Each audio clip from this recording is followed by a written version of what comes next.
Also grateful, to be introduced by Alex, who I've long admired and whose cheerfulness and enthusiasm I wish I could emulate. And I'm also excited to be here with Bill McKinnon. When I was writing my dissertation on Thomas Kane at the University of Notre Dame, I ran across Bill's articles on the Utah War and quickly recognized that here was an individual of unusual depth, an intrepid historical researcher whose mind makes connections and sees the big picture. While I worked on my dissertation, Bill freely shared historical insights and sources in his engaging and generous style. Today, I'm going to draw on a book, a documentary history of the letters of Thomas Kane and Brigham Young, that I published along with historian Ron Walker. That volume is called The Prophet and the Reformer. It's published some years ago by Oxford University Press. And the story begins on July 11th, 1846, when a 24-year-old, sickly, elite Philadelphian arrived in the refugee camps in western Iowa of the Latter-day Saints, who had been expelled earlier that year from Illinois. The unlikely visitor, Thomas Kane, had not stumbled upon the camps by chance. 2 months earlier, he had met Jesse Little, an agent dispatched by Brigham Young to lobby the government for support. An aspiring social reformer, Kane believed that a relationship with the Saints could be mutually advantageous. Sympathizing with their plight, he thought that a book recounting their woes would help their cause and establish his reputation as an author and humanitarian. He dreamed that accompanying the Saints to California, their purported destination, would open political doors for him once California was admitted to the United States. As he told his brother, he hoped to help the poor Mormons to my utmost, principally, but also to help myself if I see anything outstanding. 6 weeks prior to his arrival in the camps, Kane had drawn upon his father's political connections to assist Jesse Little in persuading President James Polk to commission a regiment of soldiers for the Mexican-American War. An Army officer who had arrived in the makeshift settlements a few days before Kane had encountered substantial opposition in persuading Saints to enlist, as they feared this might be a plot to weaken their community. Brigham Young, the 45-year-old president of the Quorum of the 12 Apostles, realized that Little's mission had succeeded and saw opportunity where most Saints sniffed a conspiracy. Kane's confirmation of Polk's decision, along with Young's preaching, dispelled the rumors, and 500 men soon enlisted. Intrigued by Kane, Young at their first meeting privately discussed with him the state of the nations and told him the time would come when the Saints would support the government of the United States or it would crumble to atoms. Whatever the religious skeptic, Kane thought of Young's apocalyptic rhetoric. He was impressed by the Saints' sincerity. Encouraged by Brigham Young, Kane began to envision a permanent relationship with himself as the Saints' defender to the nation. The following month, Kane's fragile frame succumbed to the sicknesses that were ravaging the refugee camps, and he credited the Saints' nursing with saving his life. Young recognized that Kane's talents and connections could prove useful in defending the Saints in the halls of Congress and in the pages of newspapers. Young and Kane were a study in contrast. Born in Vermont, Young remembered that his father was a poor, honest, hardworking man. And he said his mind seemingly stretched from east to west, from north to south, and to the day of his death, he wanted to command worlds. The family moved often, but nothing changed their hard-scrabble living. His father's discipline was as harsh as the surroundings. A word and a blow, Brigham said, but the blow came first. His mother, Nabby Howe, was softer. She died when Brigham was 14, worn out by the family's restless moving, 11 pregnancies, and a lingering illness they called consumption, almost certainly tuberculosis. Nabby had always been a child of sorrow, recalled a family member. She may have had bouts with depression. As a child, there was not much time for school, Brigham claimed only 11 days of schoolhouse learning, and like many frontier children, his curriculum was the Bible. When I meet ladies and gentlemen of high rank, he would later say, they must not expect from me the same formal ceremony and etiquette that are observed among the great in the courts of kings. The family moved to the Finger Lake district of Western New York, at the time a dense wilderness. After his father's remarriage, Brigham left the family to make his own way. For the next 18 years, he worked as a common laborer and then as an artisan. He dug wells, painted houses, made pails and furniture. He helped build some of the locks and boats for the Erie Canal and gained a reputation for hard work and skill. He was also a seeker of religion. At first, he avoided baptism into any of the denominations of upstate New York's spiritual hothouse. He claimed he was confused by their arguments. At the age of 23, he joined the Primitive Methodists, without much expectation, but in hopes to live a better life. About the same time, he married Miriam Works and established a carpentry shop on rented land. The family lived upstairs, which allowed Brigham to care for Miriam as she became seriously ill with consumption, the same dreaded tuberculosis that had killed his mother. Brigham did the household chores, baking the bread, churning the butter, milking the cow, taking care of their two young daughters, and preparing the meals as Miriam watched from her rocking chair. Young may have inherited his mother's depression, or perhaps it was just because of his difficult life. He recalled of those times everything had a dreary aspect. I hated the world, he said. He found relief in religion. For several years, he'd been hearing rumors about Joseph Smith and gold plates. In 1830, soon after Smith organized a church, a missionary left a copy or two of the Book of Mormon with members of the young family. Brigham read the book and was impressed, but he hesitated. Hold on, he remembered thinking. Wait a little while. A year and a half later, missionaries came again through the village. They preached religious wildfire, speaking in tongues and talking about the second coming. Brigham's brother Phineas thought that there was something to the message. Several months later, Phineas Brigham and Heber Kimball, Brigham's closest friend, were baptized. Within a short time, before and after, dozens of the young family joined the church, including Brigham's father and stepmother, 4 brothers, 5 sisters. Brigham took to the preaching circuit, his depression now forgotten. In 1832, he and Heber Kimball went to Ohio to meet Joseph Smith. The meeting began an 11-year relationship that deepened as Smith began to appreciate Young's commitment and ability. In 1835, Young was called as one of the 12 apostles. He led the evacuation of the saints from Missouri during the winter of 1838 to 39, when opponents had imprisoned Joseph Smith. 2 years later, he headed up a major mission to England that led to the conversion of thousands. Increasingly Smith's right-hand man, Young became the leader of the church in 1844, after Smith's death.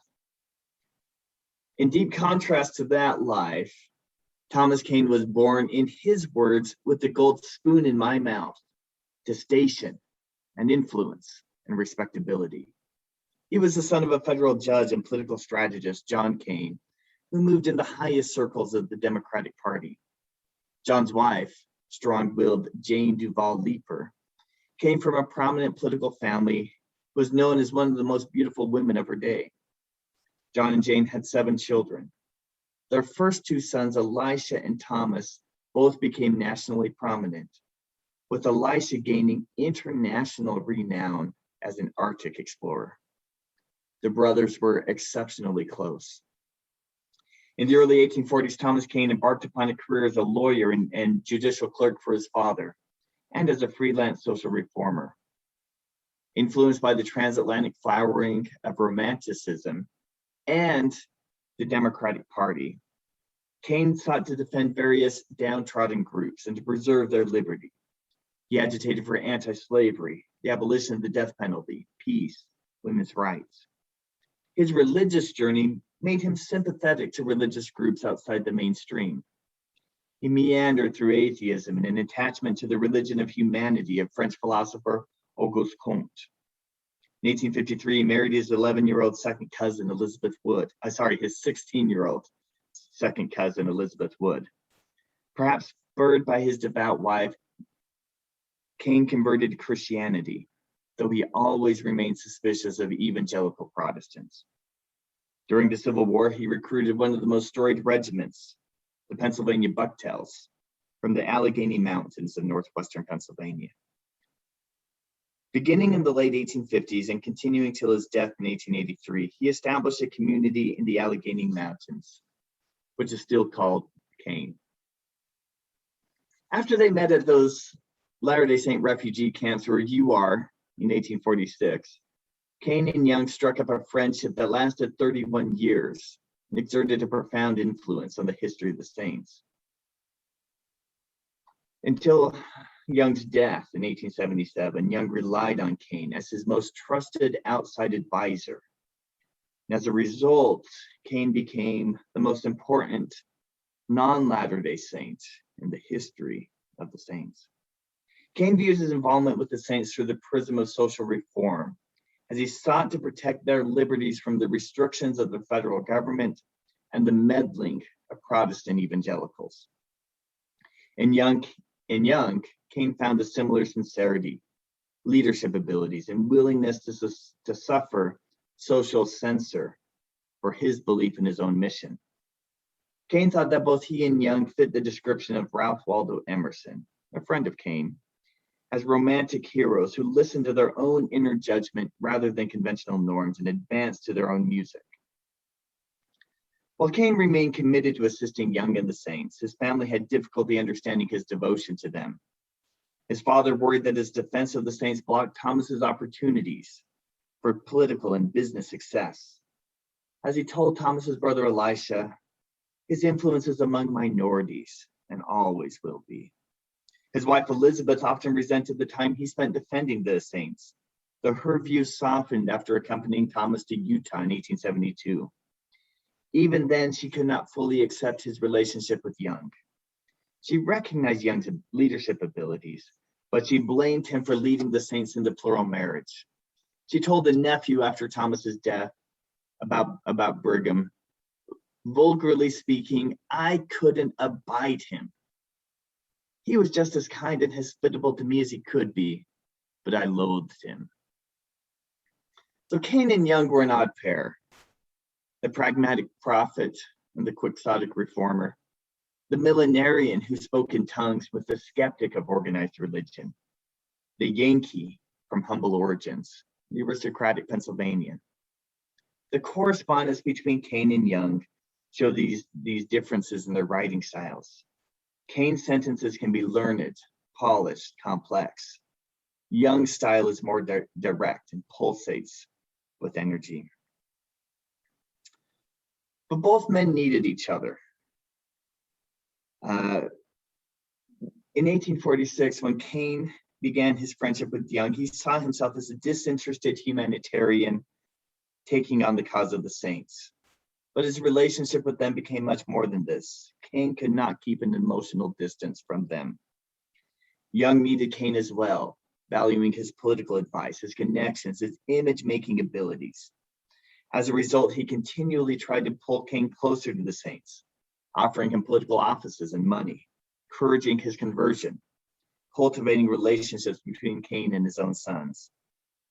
Kane repeatedly refused the economic and political enticements, arguing that they would tarnish his reputation as an independent reformer and weaken his ability to assist the saints. But their friendship proved emotionally satisfying, mutually beneficial. Kane called Young an eccentric great man, and Young praised Kane for waging the battle of life for the right against all opposing powers, standing forth to the world the champion of truth, liberty, and honor.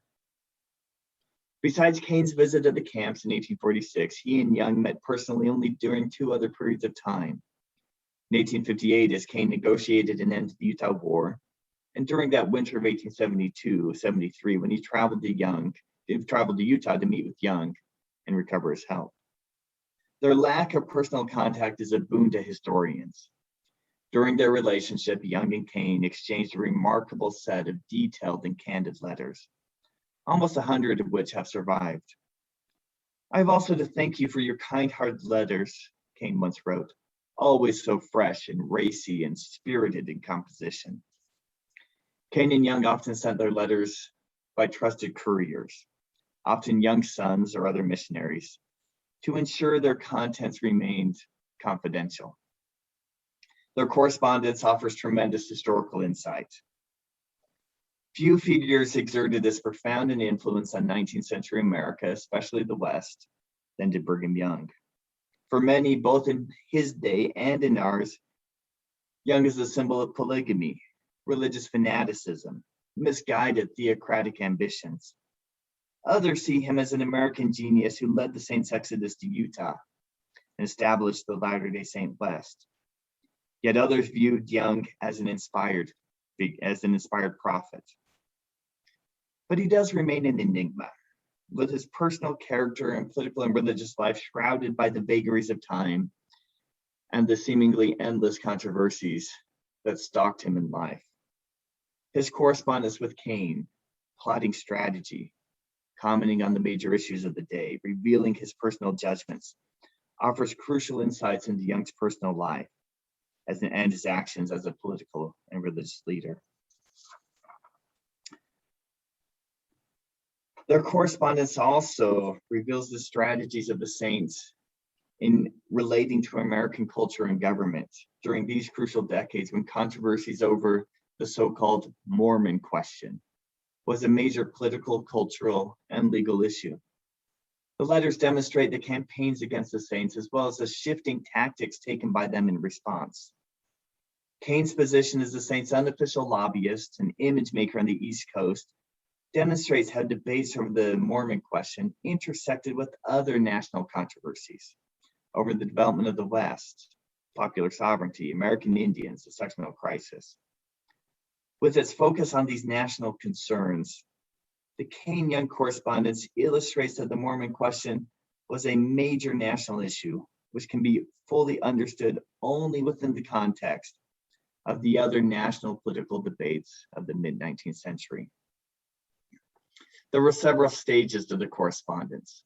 After Thomas Kane left the refugee camps in 1846, he embarked on a multi-year campaign with Young's encouragement to try to transform the image of the Latter-day Saints in the American mind, from misguided fanatics to a suffering people, a religious minority who had been driven from their homes, a narrative that resonated with the cherished American story of persecuted pilgrims fleeing to the New World. For a time, Kane's narrative succeeded in capturing the attention of America's opinion makers and rousing substantial sympathy for the saints. And that campaign helped influence the organization of Utah Territory in 1850, and especially the appointment of Brigham Young as the first territorial governor. Along with Brigham Young as governor, several outsiders were appointed to territorial positions. And these outsiders, after arriving in Utah, soon left with tales of Latter-day Saint polygamy and disloyalty. Kane's attempt to quash those charges led Latter-day Saint leaders to finally reveal to him the existence, the reality of plural marriage. Wounded that he'd been involved in the saints' deception, Kane compared the revelation in his diary to the discovery of a wife's infidelity. However, though he and Young would privately debate the merits of plural marriage, Kane quickly returned to defending the saints and advised them to publicly acknowledge plural marriage to the world. When they did so in August 1852, public sympathy for the saints, the possibility of Utah statehood, and the credibility of Young's narrative of the suffering saints evaporated. The next stage of their correspondence largely revolves around the crisis that became known as the Utah War. When he took office in early 1857, President James Buchanan faced reports of a rebellion against federal authority in Utah. In response, he removed Young as governor and sent his replacement, Alfred Cumming, with a military escort the largest military expedition between the Mexican-American War and the Civil War. The possibility of armed conflict increased as the Saints vowed to resist what they viewed as an unconstitutional attempt to trample their rights, impose outside officials, and potentially destroy their community. The episode threatened to turn the Mormon question into a shooting war.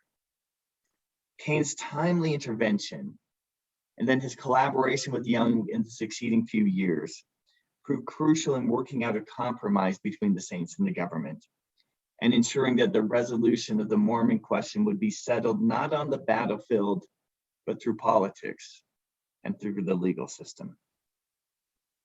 The next stage of the correspondence of the relationship really is about the early 1870s. During the 1860s, both the nation and Kane turned their attention away from the Saints and toward the Civil War.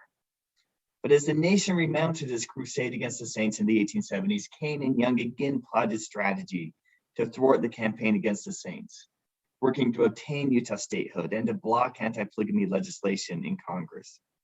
In 1872, Young and Kane exchanged a flurry of letters discussing strategy when Young was placed under house arrest for plural marriage. Kane then traveled to Utah, as we've discussed, in 1872, a visit that led Elizabeth, though long suspicious of the Saints, to defend Latter-day Saint women in an insightful published account, 12 Mormon Homes. The final years before Young's death in 1877 were an unwinding. After Kane discouraged Young to disentangle himself economically from the church, with Kane as his lawyer in writing his will, the two men discussed colonization of Mexico, education, American Indian rights and policy, and communitarian practices. By the late 1870s, the status of the Saints had been transformed in significant ways from the refugee camps of 1846. Most obviously, under Young's leadership, settlements had spread throughout the West, and thousands of converts were gathering on an annual basis to Utah. The question of the relationship between the Saints and the nation, however, had not been settled.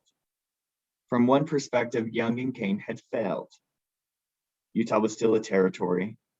The Saints were still largely reviled. And controversy over polygamy and theocracy remained a leading national issue. But their collaboration had ensured that the resolution to the Mormon question would entail a series of political, legal, and religious compromises rather than a military confrontation. Their 3 decades of joint effort have protected the Saints and delayed the compromises between the Saints and the nation, which would eventually really occur in the 1890s as the Saints renounced polygamy and church participation in politics. So those compromises had been delayed until the Latter-day Saint community had become firmly established in the American West. Thanks for listening to me. I'll turn my time to Bill McKinnon for any for his wonderful presentation and any rebuttal that he wants to make of what I've said.